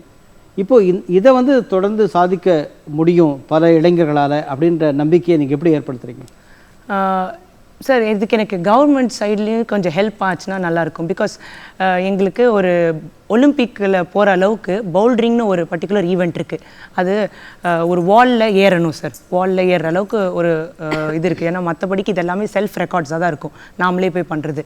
மற்றபடிக்கு அந்த பவுல்ட்ரிங் வால்ங்கிறது கவர்மெண்ட் மூலியமாக அது நடந்துச்சுன்னா நிறைய ஸ்டேடியம்ஸ் இருக்கிற மாதிரி நிறைய கிட்ஸ் இங்கேருந்தே அது பயிற்சி ஆரம்பிப்பாங்க. அதுக்கு அவ்வளோ செலவாகாது. பட் கவர்மெண்ட் அது புஷ் பண்ணாங்கன்னா நிறைய பேர் இங்கேருந்தே ஒலிம்பிக்ஸ்க்கு அளவுக்கு போகலாம். நம்ம வெளியூருக்கெல்லாம் போய் ட்ரைனிங் பண்ணணும். ஏன்னா இந்த 15 டேஸ்க்கு செலவு எடுத்தது ரொம்ப டிஃபிகல்ட்டாக இருந்துச்சு. பட் பேரண்ட்ஸ் புஷ் பண்ணலன்னா நான் இந்த அளவுக்கு நிஜமாக வந்திருக்க மாட்டேன். அண்ட் நிறைய ஃப்ரெண்ட்ஸோட சப்போர்ட், நிறைய டீச்சர்ஸ், என்னோட காலேஜ் பீப்புள், டியூட்டர்ஸ், பிரின்சிபல் நிறைய பேர் ஹெல்ப் பண்ணாங்க. நான் ஆக்சுவலி கிடைக்கிற டைமை கரெக்டாக யூட்டிலைஸ் பண்ணி, நிறைய பேர் சொல்லுவாங்க எனக்கு டைமே இல்லையே, நான் எப்படி இதெல்லாம் பண்ணுறது, நீ எப்படி டைம் க்ரியேட் பண்ணுற? நான் டைம் க்ரியேட் பண்ணலைங்க, இருக்கிற டைமை கரெக்டாக யூட்டிலைஸ் பண்ணுறேன். 8-8-8ன்னு ஒரு ரூல் இருக்குது. நான் 8-8-8 கரெக்டாக பண்ணிடுவேன். அந்த 8 hours ஸ்லீப், 8 hours எக்ஸசைஸ் அப்படின்னு அந்த கரெக்டாக, மேபி அந்த 8 hours ஒரு நாள் முடியலன்னா மேபி அது 4 hours பண்ணிக்கலாம் ஒரு நாள். அதுக்கப்புறம் ஒர்க்குங்கிறது அதோட 8 hours. சில பேர் இல்லை நீ நல்லாவே அச்சீவ் பண்ணிட்டீங்க, ஒர்க்கை விட்டுட்டு இது பண்ணுமா அப்படின்னு சொல்லுவாங்க. இல்லை, நம்ம எவ்வளோ நம்மளை ஆக்கியூபை பண்ணிக்கிட்டோமோ அந்த அளவுக்கு ஆக்சுவலி நம்ம அச்சீவ்மெண்ட்டுக்கு ரொம்ப நெருங்கி இருக்கும். ஒருவேளை ஃபெயிலியர் ஆகிருக்கலாம். இந்த 20 வருஷமாக ஓடி இருப்பேன், அந்த 20 வருஷத்துக்கு அப்புறம் தான் இப்போது சக்ஸஸே வருது. அப்போது இந்த இவ்வளோ 20 years ஃபெயிலியர் என்னை அந்த சக்ஸஸ்க்கு கூட்டிகிட்டு போகிறதுக்கு மேபி அது ஒரு ஸ்டெப்பாக இருந்திருக்கு. நான் அந்த ஸ்டெப்பு ஒவ்வொரு தடவை ஃபெயிலியர்னு நினைக்கல. இட்ஸ் ஜஸ்ட் ஒரு ஸ்டெப்பு சக்ஸஸ்க்கு பின்னாடி இருக்குது, அப்படி தான் நினச்சிருக்கேன். நீங்கள் வெற்றி பெற்றீங்க, ஒரு சிலர் வந்து தோல்வியும் அடைந்திருக்கிறாங்க இல்லையா? அதனால் அந்த ஓட்டங்கள் என்பது சாதாரண கணக்கல்ல. இன்றைக்கி வந்து ஒரு தெண்டுல்கர், கோலி இத்தனை 1000 ஓட்டங்கள் எடுத்தாங்க, ரன்ஸ் எடுத்திருக்காங்க, 50 செஞ்சுரி போட்டிருக்காங்க அப்படின்னு நம்ம பாராட்டுறோம் இல்லையா? அப்படி தெண்டுல்கர் மட்டும், சச்சின் தெண்டுல்கர் இந்தியாவுடைய லெஜண்ட், அவர் வந்து இத்தனை ஓட்டங்கள் ஓடி இருக்கிறார், ரன்ஸ் எடுத்திருக்கார் அப்படின்னா நீங்கள் நினச்சி பாருங்கள், ஒவ்வொரு மேட்ச்லேயும் அவர் கூட ஓடினவங்க இல்லையா, அவர்களையும் நாம் பாராட்டுகின்றோம். அதே போல் உங்கள் கூட ஓடினவங்க, அவர்களுக்கான நம்பிக்கையை நீங்கள் உருவாக்கினீங்களா? ஏன்னா ஒரு சிலர் தோல்வியுற்றார்கள், அவர்களுக்கான சில பேச்சு, நீங்கள் ஒரு பேச்சுக்கலையில் வல்லவர், இவங்க என்ன பண்ணியிருக்காங்கன்னா அந்த மாதிரி இவங்களை கூப்பிட்டு அவங்ககிட்ட வந்து ஒரு நம்பிக்கை ஊட்டும் விதமாக பேசியிருக்காங்க. அப்படி என்ன சொன்னீங்க? ஆக்சுவலி இந்த தோல்விங்கிறது நிறைய இது பண்ணுற போது எனக்கு ஆக்சுவலி இந்த ரன்னிங்கிறது வந்ததே என் பிரதர்னால தான். அவன் ரொம்ப ஹைட்டாக இருப்பான், அப்ராக்சிமேட்லி 5'9" இருப்பான், 5'9" feet இருப்பான். சரி இவன் ஹைட்டாக இருக்கானே, இவன் நல்லா லாங் லென்த்து, லெக்ஸ் டிஸ்டன்ஸ் எல்லாம் லாங்காக இருக்கும், கரெக்டாக அடிச்சு ஓடிடுவான், என்னால் ஏன் ஓட முடியலைங்கிறது எப்போவுமே ஒரு காம்படிஷனாக இருக்கும். அவன் 6 வயசு பெரியவன், சரி நான் எப்படியோ, அவன் பெரியவனாக இருந்தால் நான் எப்படியோ ஓடிடுவேன். அப்படி அவன்கிட்ட இருந்த இன்ட்ரெஸ்ட் தான் என்கிட்ட வந்துச்சு. சொல்லப்போனால் அவன் இப்போ ஸ்போர்ட்ஸை விட்டுட்டான், அப்போ அவனுக்கு தோல்வி நிறையவே வரும். பட் அது நான் எப்படி அவனுக்கு பாசிட்டிவாக சொல்வேன்னா, பரவாயில்ல அண்ணே, இப்போ நீ ஃபேமிலியை கேர்டேக் பண்ணுறேன், இங்கே நான் வந்து என்னோட பேஷனை பார்த்துட்டு மேபி வேர்ல்டுக்கு பண்ணணுங்கிறதுக்காக நான் இங்கே வேர்ல்டுக்காக நான் ஏதோ பண்ணணும்னு நான் நினைக்கிறேன். நம்ம பிறந்தோம் வாழ்ந்தோம் அந்த மாதிரி ஒரு வாழ்க்கை என்றைக்குமே வாழக்கூடாதுன்னு நினைப்போம். அது எல்லாருமே வாழ்கிறாங்களே, அதில் யூனிக்னஸ் என்ன இருக்குது?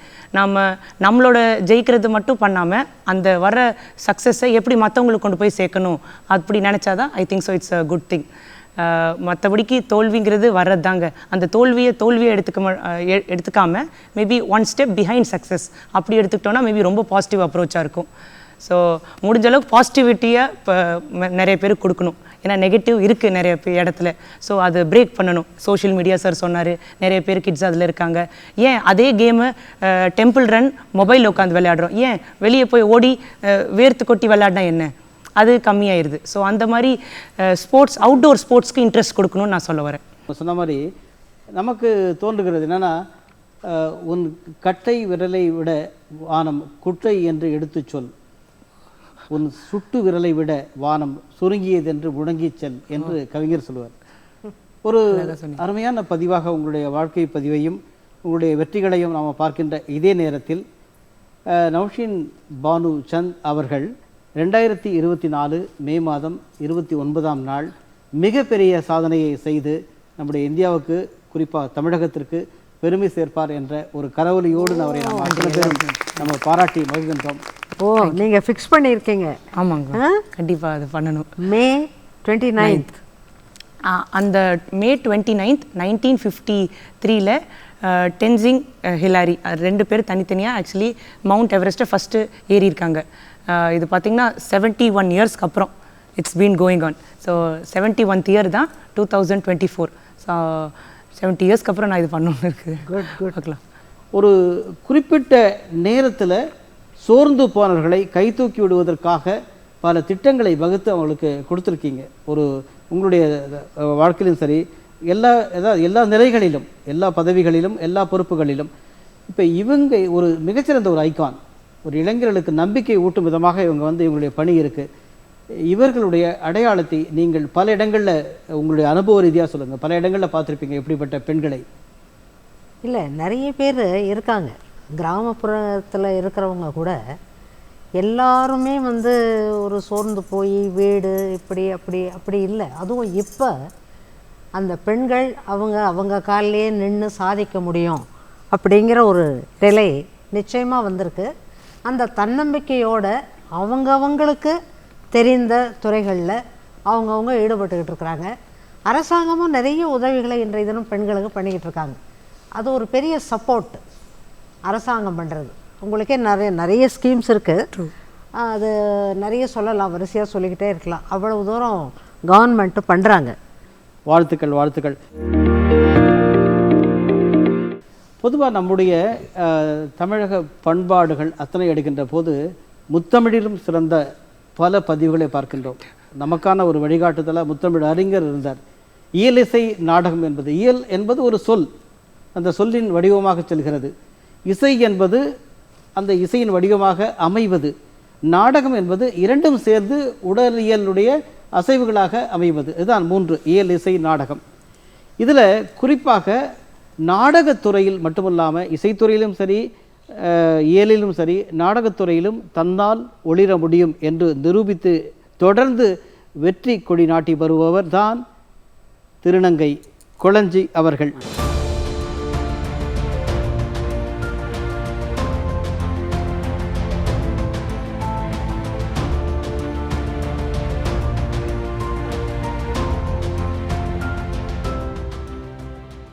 விருதுகள், அதாவது அந்தந்த மாவட்டங்களில் நிறைய விருது வாங்கியிருக்கீங்க. ரொம்ப மிகப்பெரிய வளர்ச்சி குறுகிய காலத்தில் வந்திருக்கீங்க இல்லையா? இப்போ உங்கள் நாடகத்தில் வரலாற்று நாடகம் நிறைய நடிக்கிறீங்க. இதான ஒரு காட்சி சில நிமிடங்கள் நடிச்சு காமிங்களேன். நான் பெற்ற செல்வமி, நான் பெற்ற கண்ணி தேவதாசா, எங்கப்பா இருக்கின்றாய்? உன் தாய் முந்தி தவமிருந்து 300 நாள் சுமந்து நான் தொந்து சிறிய பெற்றெடுத்த மகனி, பாலூட்டி சீராட்டி வளர்த்தென்ற மகனி, எப்படியெல்லாம் பிரிந்து விட்டாயடா மகனி, நீ எங்கே சென்றிருக்கிறாய், எப்படியெல்லாம் இருக்கின்றாய், எனக்கு ஒன்றுமே புரியவில்லை மகனி, எப்போ எங்கே இருந்தாலும் தாயை தேடி வர வேண்டும் மகன், நான் பெற்ற செல்வமி கண்ணி தேவதாசா. இப்போது அதாவது நீங்கள் வெறும் நாடகம் மட்டும் இல்லை, நம்ம குறிப்பாக நாடக நடிகைன்னு சொல்லிட்டு இங்கே நம்ம உங்களுடைய, ஏன்னா அந்த துறையில் நிறைய விருது வாங்கினீங்கன்னு சொல்கிறோம்.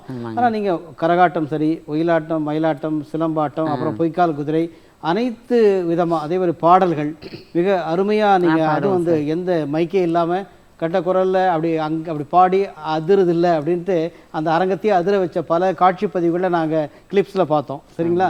இப்போது இதான ஒரு பாடல் என்ன மாட்டேங்க, கிராமிய பாட்டா? கண்டிப்பாக நீங்கள் உங்களுக்கு என்ன பாடல் நிறைய கைத்தல் கிராமிய பாடல் பாடுங்க. கருத்த மச்சான், கருத்த மச்சான், ஏன் கருத்த மச்சான், இந்த மனசுக்குள்ள இருக்கிறியே கருத்த மச்சான், நினப்பு இருக்கா உனக்கு மச்சான், இப்போ நெடு நாளா விரும்புகிறேன்னு மனசில் மச்சான், கருத்த மச்சான் கருத்த மச்சான் கருத்த மச்சான், என் மனசுக்குள்ள இருக்கிறியே கருத்த மச்சான், நினப்பு இருக்கா உனக்கு புள்ள, இப்போ நெடு நாளா விரும்புகிறேன்னு மனசுக்குள்ள, நீ கொடுத்த வதட்டு மொத்தம் நித்தமும் என்ன இருக்குதையா, நீ இல்லாம வாழ்க்கையினால் இல்லையே நான் முடிவு செய்த. நீ கொடுத்த வதட்டு மொத்தம் நெஞ்சிக்குள் என்ன இருக்குதையா, நீ இல்லாம வாழ்க்கையினால் இல்லையே நான் முடிவு செய்த. கருத்த மச்சான் கருத்த மச்சான் கருத்த மச்சான் என் மனசுக்குள்ள இருக்கிறியே கருத்த மச்சான். நீ கொடுத்த மொத்தருவையும் பத்திரமாக வச்சிருக்கேன் தந்தன தான தந்தான தன தந்தன தான தந்தானம். நீ இல்ல வாழ்க்கையினால் இல்லையே நான் முடிவு செய்த தன தான தந்தான தன தந்தன தான தந்தான. நீ கொடுத்த மொத்தருவையும் பத்திரமாக வச்சிருக்கேன், நீ இல்ல வாழ்க்கையினால் இல்லையே நான் முடிவு செய்த. ஆசையுள்ள மாமா நம்ம சேர்ந்து வாழலாமா, அதரவை தேடி ஒரு வார்த்தை சொல்லலாமா. ஆசையுள்ள மாமா நம்ம சேர்ந்து வாழலாமா, அதரவை தேடி ஒரு வார்த்தை சொல்லலாமா. ஆசையுள்ள மாமா நம்ம சேர்ந்து வாழலாமா. கருத்த மச்சான் கருத்த மச்சான் கருத்த மச்சான் என் மனசுக்குள்ள இருக்கிறியே கருத்த மச்சான். அருமையாக பாடினீங்க, ரொம்ப சிறப்பாக. ஏன்னா ஒவ்வொரு இதுலேயும் வந்து அந்த அழகாக அதை உச்சரித்து அந்த பாவங்கள் அத்தனையும், ஏன்னா நீங்கள் நடிக்கும்போது ஒரு விதமான பாவம்னா இதில் வித்தியாசமான பாவங்கள் பாடும்போது தெரிஞ்சது. வாழ்த்துக்கள்.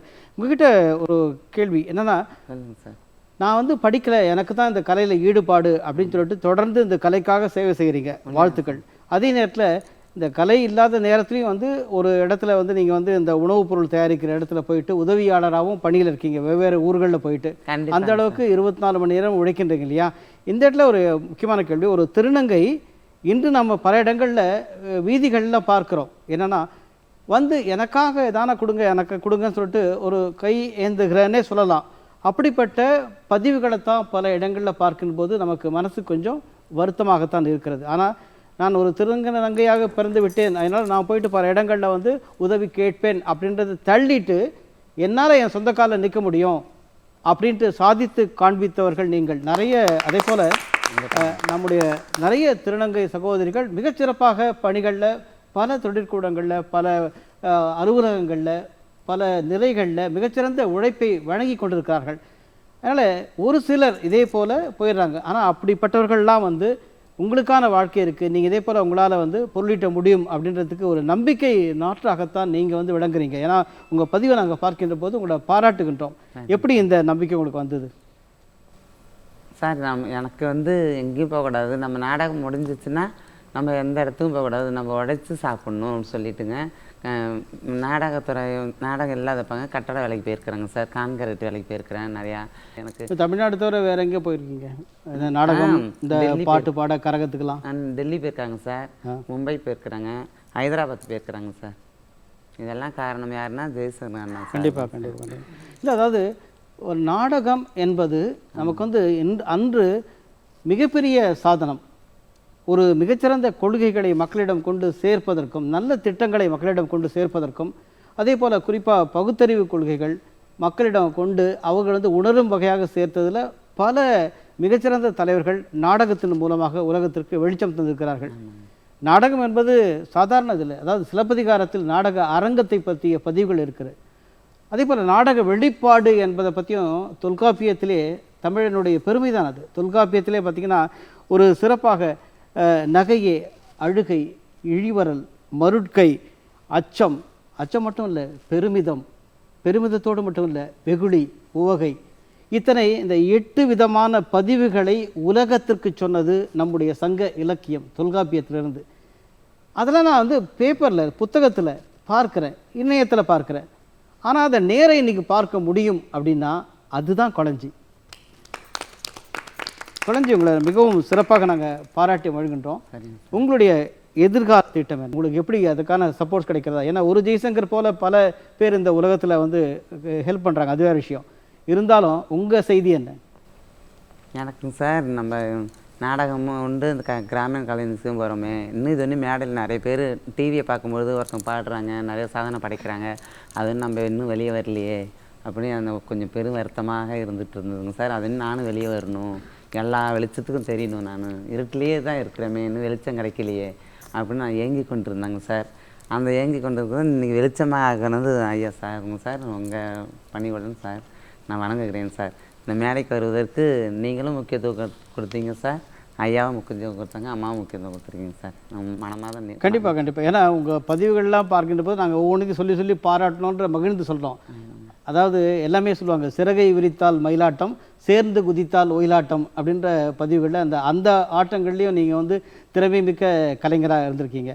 இப்போ நாடகத்தின் மூலமாக பல நல்ல கருத்துக்களை, இப்போ முத்தமிழறிஞர் கலைஞர் அவருடைய நூற்றாண்டு இந்த ஆண்டு சொல்லுகிற போது அவருடைய மிகச்சிறந்த நாடகங்கள், அந்த காலத்தில் பரபிரம்மம்னு ஒரு நாடகம், அந்த நாடகத்தில் பேசின வசனங்கள் அத்தனை பேரையும் மெய்சிலிருக்க வைத்தது. அது மட்டும் இல்லாமல் சாக்ரட்டிஸ் நாடகம், அதுபோல் முதல்ல பழனியப்பன்ற ஒரு நாடகம் 1944 திருவாரூரில் பேபி டாக்கீஸில் முதல்ல அரங்கேறின நாடகம். அந்த நாடகம்தான் பிற்காலத்தில் அந்த சாக்ரட்டிஸ் நாடகத்துக்கு ஒரு முன்னோட்டமாக அமைந்ததுன்னு கூட நிறைய பேர் சொல்லுவாங்க. இது மட்டும் இல்லாமல் சேரன் செங்குட்டுவன் வரலாற்று நாடகங்கள் ஆகட்டும், அதே போல் மகுடபதி, ராஜாராணி, பல நாடக வடிவங்கள் திரையுலகத்தில் புரட்சி நடிகர் எம்ஜிஆர், மக்கள் திலகம் எம்ஜிஆர் அவர்கள், அதே போல் நடிகர் திலகம் சிவாஜி கணேசன் அவர்கள்லாம் இப்படிப்பட்ட நாடக வசனகர்த்தாக்கூடிய வசனங்களை பேசி வந்தாங்க. அதாவது அன்றைக்கி சொல்லுவாங்க, திரைப்படத்தில் முதல்ல போனப்போ எம்ஜிஆருடைய வாழ்வீச்சு எந்த அளவுக்கு வேகமோ அந்த அளவுக்கு கலைஞருடைய வசன வீச்சும் இருந்தது அப்படின்ற பதிவுகள் இருக்குது. இப்போது இந்த நாடகக்கலை இல்லைங்க, நாடகம் பார்க்க நிறைய பேர் வரதில்லைங்க, அதுதான் நிலைமை அப்படின்ற ஒரு இந்த டிவிலெல்லாம் ஸ்க்ரோலிங்னு ஓடும் இல்லைங்களா, நிறைய பேருடைய மனசில் இது ஓடிட்டுருக்கு. இதற்கு உங்களுடைய பதிலும் குளஞ்சிய பாராட்டுகின்ற வார்த்தைகளும் என்னன்னு அறிய நான் விரும்புகிறேன். அதாவது சினிமா துறையை எடுத்துக்கிட்டால் ஒரு மிகப்பெரிய ஒரு சமுதாய புரட்சியை, ஒரு திருப்பத்தை ஏற்படுத்தியது முத்தமிழறிஞர் கலைஞர் அவர்களுடைய பராசக்தி என்று சொன்னால் அது மிகையாகாது.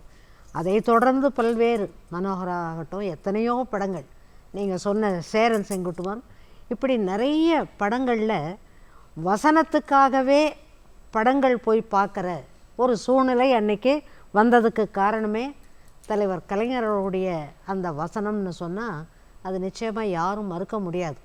அப்படிப்பட்ட வசனங்கள்.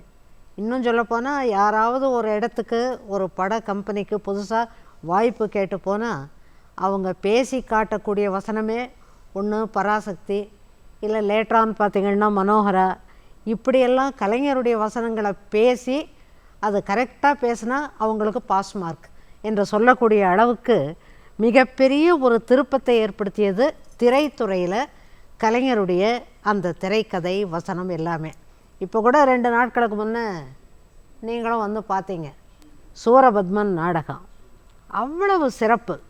சார் சொன்ன மாதிரி இந்த காலத்தில் தமிழை சுத்தமாக பேசி அந்த தமிழ் வசனங்களை அப்படியே கேட்டு மெய் மறக்கிற மாதிரி ஒரு நிலைமை காலகட்டத்தில் அப்படியே போய், ஏன்னா இப்போல்லாம் கண்டினியூஸாக ஒரு 10 வரிகள் கூட மனப்பாடம் பண்ணி பேசக்கூடிய நிலைமை அதெல்லாம் மாறி போய் எல்லாமே ஒரு ஷார்ட் ஃபார்மில் ஒரு என்னமோ கேள்வி, ஒரு 1 வேர்ட் ஆன்சர் மாதிரி அந்த ஒரு ட்ரெண்டு கிரியேட் ஆகி அப்படி வேறு மாதிரி போயிடுச்சு.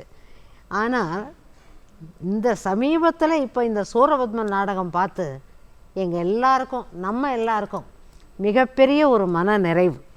அவ்வளவு அழகாக தமிழ் பேசி, அவ்வளவு வல்லினம் மெல்லினம் எதையுமே இது பண்ணாமல், லகரெல்லாம் மிஸ் ஆகாமல் அவ்வளவு அழகாக தமிழ் பேசி நாடகங்கள். இது இயலிசை நாடகம் பண்ணுறோம். முக்கியமாக இப்போ நாங்கள் பண்ணிக்கிட்டு இருக்கிறதே இதுதாங்க முக்கியமானது. இடைப்பட்ட காலத்தில் அப்படியே மருகி போய், இன்னும் சொல்லப்போனால் இல்லவே இல்லை, ஸ்டேஜ் பர்ஃபார்மன்ஸே இல்லை, ஒரு செக்டர் அது சபாஸ், அந்த சபாக்களில் நடக்கிற நாடகம் அது வேறு. ஆனால் நம்ம இதையே நாடகத்தையே தொழிலாக கொண்டவர்கள், அவங்களுடைய வாழ்வாதாரமே நாடகம் அப்படிங்கிற முறையில் அந்த நாடகங்கள் ரொம்ப இந்த இடைப்பட்ட காலத்தில் இல்லாமே போன ஒரு சூழ்நிலையில் மறுபடியும் அந்த மேடை கலைஞர்களுக்கு, அந்த நாடக கலைஞர்களுக்கு ஆக்கமும் ஊக்கமும் தரணும் அப்படிங்கிறத ஒரு முக்கியமான நோக்கமாக கொண்டு தான் நாங்கள் பல நாடக விழாக்களை பிளான் பண்ணி நடத்திக்கிட்டு இருக்கோம். அதில் நிறைய நாடகங்கள். இப்போ அடுத்த வருடம் கூட இதெல்லாம் சொல்லும்போது நான் முக்கியமாக இன்றைய முதல்வர் மாண்புமிகு தளபதி ஸ்டாலின் அவர்களுக்கு நான் முதல்ல நன்றி சொல்லணும். ஏன்னா அவ்வளவு ஃபினான்ஸ் எங்களுக்கு அலாட் பண்ணுறாங்க. ஜிஓ போட்டு முன்ன இருந்ததை விட நிறைய தொகை அரசாங்கம் தர காரணத்தினால தான் இப்போ நாடகத்துக்குன்னு ஒரு தொகை, நாட்டிய விழாக்கள் நடத்துவதற்குன்னு ஒரு தொகை, இசை நிகழ்ச்சிகளுக்குன்னு ஒரு தொகை, இப்படி நிறைய ஒவ்வொரு செக்டாருக்கும் அவங்க அலாட் பண்ணி தர்றதுனால அத்தனை கலைஞர்களையும் எங்களால் ஊக்கப்படுத்த முடியுது.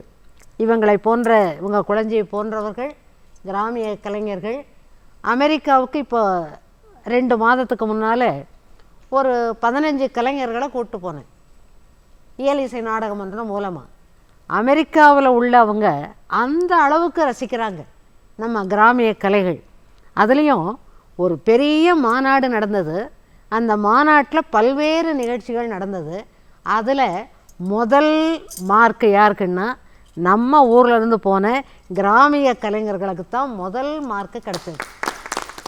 ஏன்னா இந்த கரகாட்டம், இந்த பறையாட்டம், இந்த பொய்க்கால் குதிரை, இந்த கும்மி ஆட்டம், இந்த கோலாட்டம், அப்புறம் கட்டக்கால் ஆட்டம், பெரிய சிலம்பாட்டம், கை சிலம்பாட்டம், இப்படி எத்தனை வகைகள் உண்டோ அத்தனையும் செஞ்சு ஒவ்வொன்றுத்துக்கும் அவங்க ஒன்ஸ் மோர் கேட்டு கைதட்டுற அளவுக்கு மிகப்பெரிய ஒரு பாராட்டை சமீபத்தில் 2 மாதத்துக்கு முன்னால் அமெரிக்காவினுடைய சான் பிரான்சிஸ்கோ நகரத்தில் நாங்கள் நடத்தினோம்.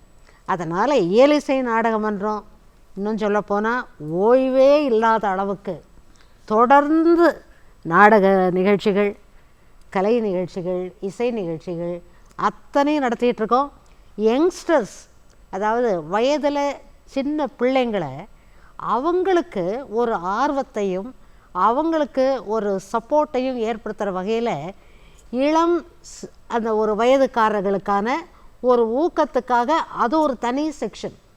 அவங்கள நாங்கள் ஒரு அப்ளிகேஷன் ஒன்று வாங்கி இன்னாருக்கு இதில் திறமை இருக்குது அப்படின்னு அதை பகுத்தறிந்து அவங்களுக்கு ஒரு ஆடிஷன் வச்சு அந்த ஆடிஷனில் அவங்கள தேர்ந்தெடுத்து, அது என்ன அதில் முக்கியமான விஷயம்னா இன்றைய தினம் சபாக்கள் நிறைய இருக்குது தமிழ்நாட்டில். அந்த சபாக்களில் சில பேருக்கு தான், லைம் லைட்டில் இருக்கவங்களுக்கு தான் வாய்ப்புகள் கிடைக்குது. அப்பேற்பட்ட சபாக்களில் நாங்கள் இயலிசை நாடகமன்றம் இதனு அரசாங்கத்தினுடைய ஒரு பகுதியாக இருந்து நாங்கள் ஆர்ட் அண்ட் கல்ச்சர்னுடைய இதில் நாங்கள் செயல்படுற காரணத்தினால நாங்கள் கமிட் பண்ணுறோம். ஒவ்வொரு சவாலையும் நீங்கள் 4 நிகழ்ச்சி பரதம் நடத்தி ஆகணும். அந்த சபாக்களில் ஒரு காலகட்டத்தில் கிராமிய கலைகளுக்கு இடமே இல்லாமல் இருந்தது. இப்போ அந்த சபாக்களில் கட்டாயம் கிராமிய கலைகளையும் நடத்தணும் அப்படிங்கிற ஒரு கமிட்மெண்ட்டை நாங்கள் ஏற்படுத்தியிருக்கோம். பரதநாட்டியம், இசை விழா, அதே போன்று கிராமிய நிகழ்ச்சிகள், தெருக்கூத்து, இத்தனையும் சபா மேடைகளில், ஒரு நாரதகான சபாவாக இருக்கட்டும் அல்லது வேறு சில சபாக்கள் பிரம்மகான சபாவாக இருக்கட்டும், இப்படிப்பட்ட சபாக்கள் எல்லாம் இந்த இளம் கலைஞர்கள் ஊக்குவிப்பு திட்டம்ங்கிற அந்த திட்டத்தின் மூலமாக இப்போ இவ்வளவு பணிகளையும் நாங்கள் மேற்கொண்டோம். மிக மிக பாராட்டுக்கள், சிறப்பு. ஏன்னா இப்படிப்பட்ட பதிவுகள் மூலமாக நமக்கு இருக்கிற வாய்ப்புகளை நாம் உணர முடிகிறது. அதன் பூரா நம்முடைய கலைகளை வளர்க்க முடிகிறது. அப்படித்தான் குழந்தையாகட்டும், ஒவ்வொருவரும் முதல்ல பாடிய லலிதாவாகட்டும், உங்களுக்கான வாய்ப்புகள் அதிகம் இருக்கின்றன என்பதை, அது மட்டும் இல்லாமல் உங்களை பாராட்டும் விதமாக பல இடங்களில், பல மாவட்டங்களில் இருக்கின்ற அமைப்புகள், அதுதான் நம்ம மங்கையர் சோலை பதிவாக சாதனை பெண்களை பாராட்டுவதோடு மட்டும் இல்லாமல் இப்படிப்பட்ட வாய்ப்புகள் இருக்கிறது என்கிற தெளிவாக சொல்வதற்காகத்தான் இந்த நிகழ்ச்சியில் ஒரு பதிவாக சொன்னதற்காக மிக்க நகிழ்ச்சி. இல்லை, மறக்கிறதுக்கு முன்னே இன்னொன்று சொல்லிடுறேன். சொல்லுங்கள். சாதனை பெண்களை பாராட்டுறதுக்காக இந்த நிகழ்ச்சியை நீங்கள் நடத்துகிறீங்க. மங்கையர் சோலைங்கிற தலைப்பில் நீங்கள் கூட சொன்னீங்க. அவங்க தயாரிப்பாளர், அவங்க சித்திரப்பாவை கூட சொன்னாங்க, 150 நிகழ்ச்சிகள் நடந்திருக்கு சாதனை பெண்களை பாராட்டி. இந்த சாதனை பெண்களை இப்படி ஒவ்வொரு எபிசோட்லேயும் ஒவ்வொரு வெவ்வேறு இதில் இருந்தும் துறைகள்லேருந்தும் கூப்பிட்டு நீங்கள் பாராட்டுறது இவங்களெல்லாரையும் பாராட்டி இப்படிப்பட்ட ஒரு விழிப்புணர்வை ஏற்படுத்துறதுக்காக முதல்ல உங்களை, இந்த நிகழ்ச்சி தயாரிப்பாளரை இவ்வளவு அருமையாக தொகுத்து வழங்கி கொண்டிருக்கிற அருமை சகோதரர் விஜய் கிருஷ்ணன் அவர்களையும், இந்த தயாரிப்பாளர் அவர்களையும், தொலைக்காட்சி நிறுவனத்தையும் நான் உளமாற பாராட்ட நான் கடமைப்பட்டிருக்கிறேன். ஏன்னா இத்தனையும் இப்படி ஒவ்வொரு விதமாக இப்போ இவங்கெல்லாம் சொன்ன சில விஷயங்கள் எங்களை போன்று பொது வாழ்க்கையில் காலகாலமாக இருக்கிறவங்களுக்கு கூட தெரியாத சில விஷயங்களை இங்கே வந்த இந்த மகளிர் எடுத்து சொல்லும்போது, இதையே ஒரு தொலைக்காட்சி மூலமாக மக்கள், தமிழ்நாட்டில் இருக்கிற கிராமப்புறங்களில் இருக்கிற நகர்ப்புறங்களில் இருக்கிற மக்கள் கேட்கும்போது அது எத்தனை பேருக்கு ஒரு மோட்டிவேஷன் இருக்கும் அப்படிங்கிறதுல சந்தேகமே இல்லை. நன்றி நன்றி நன்றி. ஒவ்வொரு பதிவும் நம்மை மகிழ்ச்சி அடையத்தான் செய்கிறது. குழந்தையை போல பல கலைஞர்கள் தங்களுடைய வாழ்க்கையினுடைய வெளிச்சத்தை நோக்கி நகர்ந்து கொண்டிருக்கிறார்கள். அப்படிப்பட்ட வெளிச்சம் எப்படி வரும் அப்படின்னா, அதற்கான உந்து சக்தியாக பல பேர் இருந்திருக்காங்க. நாம் இன்று இருக்கிற சாதனை பெண்களை பாராட்டுகின்ற இந்த நேரத்தில் அந்த காலத்தில் இருந்த சாதனை பெண்களையும் ஒவ்வொரு நிகழ்ச்சியிலையும் நம்ம பெருவாரியாக நினைவு கூறுகிறோம். 1903 பிறந்து 1945, அதாவது 42 ஆண்டுகள் மட்டும்தான் இருந்தாங்க நீலாம்பிகை அம்மையார், மறைமலை அடிகளாருடைய பேத்தி.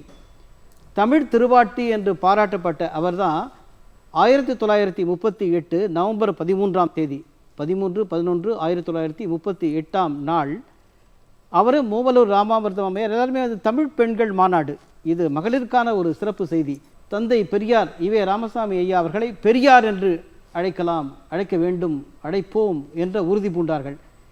இதை சொல்வதற்கான காரணம் என்னவென்றால், தமிழ் மொழியும் தமிழ்நாடும் முன்னேறுவது எப்படி என்ற ஒரு நூலை நீலாம்பிகை அம்மையார் அவர்கள் 1938 எழுதி வெளியிட்டார்கள். அவர்களுடைய பல நூல்களில் சில பதிவுகளை நாங்கள் பார்க்கின்ற போது அதில் சொல்லியிருக்காங்க, தமிழருடைய கலைகள், தமிழருடைய வெளிப்பாடு, தமிழருடைய பண்பாடு, தமிழருடைய நாட்டுப்புற கலைகள் அது தமிழரை என்றுமே தலைநிமிர வைக்கும் என்று சொல்லியிருக்காங்க. இந்த நிகழ்ச்சியிலே மிக சிறப்பாக கலந்து கொண்ட இந்த 5 சாதனையாளர்களை நாம் கரவொலி எழுப்பி பாராட்டி வருகின்றோம். என மிக திறமையான, பாராட்டும் விதமாக அமைந்திருக்கின்ற பதிவுகள், ஒரு இனிமையான குரல் வளம், அது மட்டும் இல்லாமல் பல இடங்களில் போயிட்டு நம்முடைய தமிழின் தொன்மையை, உச்சரிப்பை, தெளிவான நாட்டுப்புற கலையை அழகாக சொல்கின்ற, தொடர்ந்து சொல்லி வருகின்ற லலிதா அவர்களை நாம் சந்தித்தோம், பாராட்டுகின்றோம். அதே போல் ஒரு பிடெக் கோல்டு மெடலிஸ்ட், தங்க விருதாளர். ஆனால் நான் இங்கே தங்க மாட்டேங்க, அதாவது சென்னையில் எங்கள் ஊருக்கே போயிடுவேன் அப்படின்னு சொல்லிட்டு ராமநாதபுரத்தில் போயிட்டு அங்கே பசும் சாணம், அதன் மூலமாக பல கலை நயமிக்க பொருட்கள், பயன்படும் பொருட்களை மிக சிறப்பாக உருவாக்கி இருக்கின்ற ஜனனி பிரதா அவர்களை நாம் பாராட்டுகின்றோம். ரொம்ப அழகாக சொன்னாங்க. இன்றைக்கி உடனடியாக நம்ம தேன் பற்றி இவ்வளோ விஷயம் இருக்குதா, இன்னும் நிறைய இருக்குங்க சொல்கிறதுக்கு, நம்ம பாராட்டுகின்றோம். சந்தான சரஸ்வதி அவர்கள் நெல்லையிலிருந்து, நெல்லை சீமையினுடைய தேனியவர், ஒரு சிறந்த பதிவாளராக, அதாவது வெற்றி பதிவுகள், Nobel world record 22 kilometre skating, அதே போல் 42 கிலோமீட்டர் மராத்தான், இரண்டிலும் சாதனை புரிந்தவர். இன்னும் நிறைய சாதனைகள் சொல்லவிருக்கிறார். அதற்காக நாம் நௌஷின் பானு சார்ந்தவர்களை பாராட்டுகின்றோம். கொளஞ்சி திருநங்கை அவர் ஒவ்வொரு இடத்துக்கும் போகின்ற போது நமக்கான மிக புராதன நாடகக் கலையை உயிரோட்டமாக நடத்தி கொண்டிருக்கிறார். நிறைய ரொம்ப அழகான ஒரு பாடகர், மிகச்சிறந்த பதிவுகளை சொல்கின்றார். இவங்க 4வரோடு சேர்ந்து அந்தந்த நிமிடங்களிலே இன்று மட்டுமல்லாமல் தன்னுடைய பழைய நினைவுகளை இங்கு கொண்டு வந்து அந்த தேனீக்கள் போய் மலர்களில் அமர்ந்து அந்த வாசத்தை பருகுவது போல அந்த பழைய நினைவுகளின் வாசத்தையும் சேர்த்து புதியனவற்றை தன் வசமாக்கும் மிகச்சிறந்த சிறப்பு விருந்தினர் அவருடைய பதிவுகளையும் நாம் தொடர்ந்து கேட்கின்றோம். ஆனால் நேரம் போதவில்லை. மீண்டும் நாம் மங்கையர் சோலையில் நிகழ்ச்சியில் சந்திப்போம். விடைபெறுகிறோம். நன்றி, வாழ்க.